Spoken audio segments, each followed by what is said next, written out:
সুপ্রিয় দর্শনার্থীবৃন্দ, আমরা এখন দাঁড়িয়ে আছি নরসিংদী জেলার রায়পুরা থানার সাবেক রামনগর গ্রাম এবং বীরশ্রেষ্ঠ মতিউরনগর বর্তমান নাম। আপনারা দেখতে পাচ্ছেন আমরা এখন বাংলাদেশের অন্যতম 7 জন বীরশ্রেষ্ঠের অন্যতম একজন বীরশ্রেষ্ঠ মতিউর রহমান, তার জন্মভিটায় আমরা দাঁড়িয়ে আছি। আপনারা দেখতে পাচ্ছেন শহীদ জিয়ার শপথ, তুমি ছেলে হারা মা জাহানারা ইমামের ৭১-এর দিনগুলি, তুমি জসিমউদ্দিনের নকশি কাঁথার মাঠ, মুঠো মুঠো সোনার ধুলি, তুমি ৩০ কিংবা তার অধিক লাখো শহীদের প্রাণ, তুমি শহীদ মিনারে প্রভাত ফেরির ভাই হারা ২১-এর গান।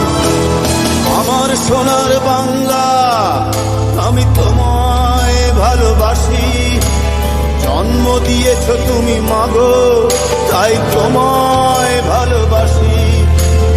আমার প্রাণের বাংলা, আমি তোমায় বীরশ্রেষ্ঠ ফ্লাইট লেফটেন্যান্ট মতিউর রহমান ১৯৪১ সালে ২৯ অক্টোবর জন্মগ্রহণ করেন। তার পিতার নাম মৌলভী আব্দুস সামাদ, মাতার নাম সৈয়দা মুবারকুন্নেসা। ৯ ভাই ২ বোনের মধ্যে তিনি ছিলেন ষষ্ঠ। তার পৈতৃক নিবাস নরসিংদী জেলার রায়পুরা থানার সাবেক রামনগর গ্রাম, বর্তমানে বীরশ্রেষ্ঠ মতিউরনগর গ্রাম নামে পরিচিত। ১৯৭১ সালের শুরুতে ২ মাসের ছুটিতে তিনি বাংলাদেশে আসেন। ২৫শে মার্চের কালো রাতে তিনি নরসিংদী জেলার রায়পুরা থানার রামনগর গ্রামে অবস্থান করে যুদ্ধ অংশগ্রহণ করতে আসা বাঙালি যুবকদের প্রশিক্ষণ দিয়ে বাংলাদেশের স্বাধীনতার যুদ্ধে অসাধারণ অবদান রাখেন। পাকিস্তান সরকার বীরশ্রেষ্ঠ মতিউর রহমানের মৃতদেহ করাচির মাসরুর বিমানঘাটির ৪র্থ শ্রেণীর কবরস্থানে সমাহিত করেন এবং তার কবরের দেওয়ালে লিখে রাখেন, আমাকে থুথু দেন। পরবর্তীকালে বাংলাদেশের স্বাধীনতার পর সাবেক প্রধানমন্ত্রী খালেদা জিয়া ২০০৬ সালের ২৪শে জুন বীরশ্রেষ্ঠ মতিউর রহমানের দেহাবশেষ পাকিস্তান থেকে বাংলাদেশে ফিরিয়ে আনেন।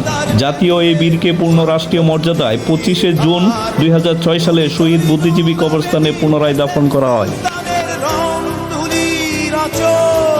শহীদুল্লাহ কায়সার মুনির চৌধুরীর নতুন দেখা সে